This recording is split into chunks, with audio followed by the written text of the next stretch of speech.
It's my fault, Spider said, dropping down from the tree. I was rushing to get down here by 9 this morning, my usual time, when this puff of wind pushed me straight towards Humpty. I must have scared him because the next thing I knew, Humpty was on the ground. I zipped home, but I knew I had to fess up. Humpty was my friend. I almost wet my web. My brother wasn't afraid of anything. That's why he was the perfect neighborhood watch captain. What happened to Humpty wasn't your fault, Spider, I said. Remember the giant? It wasn't anybody's fault, Muffy chimed in. It was an accident. Agreed, Chief Goose said. Go on to the hospital, Joe, she told me. I'll write up an accident report. Accident report? No way. There's no case to crack. But, Chief, Humpty's been sitting on that wall for years without a wobble, I said. Then the first week he's neighborhood watch captain, he suddenly falls off the same day the pig's house blows down? Coincidence? I don't think so. Chief Goose sighed. Okay. Since Humpty's uh, oops. Since Humpty's your brother, I'll give you till 5 o'clock to play detective. If you don't have anything by then, I'm writing that accident report. I didn't have much time. I hurried to the hospital. Thanks to the miracles of modern technology, combined with some nifty techniques the doctors discovered when Jack fell down and broke his crown, Humpty was on the mend. But he didn't remember a thing. I needed to hit the streets and question a few characters myself. My first stop was the Bears. I rang the doorbell 3 times, ring, ring, ring, and was about to give up when the door opened to reveal a bare foot.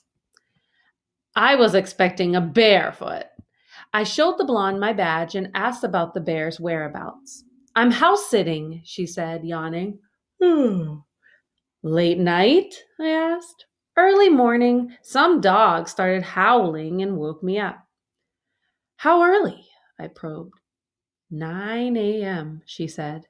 But now that I'm awake, I want to come in, but now that I'm awake, want to come in for some porridge? I hated to tell her no, but I was on the clock, and the clock was ticking. Next house I visited belonged to the only dog owner in the neighborhood, old Mother Hubbard. Maybe her pup had been howling this morning, but Mrs. H said, I gave my dog to the farmer in the dell last week. He needed help with the sheep, and unlike mine, his cupboard is never bare. Miss H shook her head sadly when I told her about Humpty. I never would have done anything to Humpty, not even to feed my poor dog. Maybe you should talk to my neighbor, Miss H added. She seemed to be in a big hurry this morning. She's a crazy chicken. Chicken Little answered the door, looking more nervous than usual.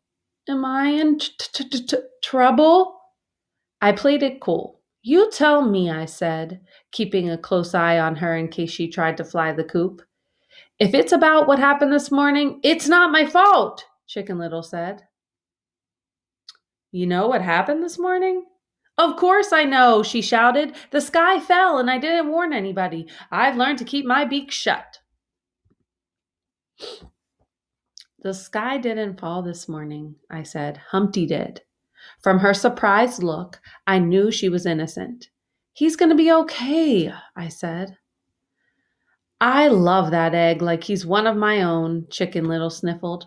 I handed the tender chicken a tissue. So tell me where you were around 9, I said. I was on my morning power walk, she answered. I just passed Muffy and Humpty when the wind howled overhead. I just walked behind the wall, and the next thing I knew, Humpty was falling. I ran straight home.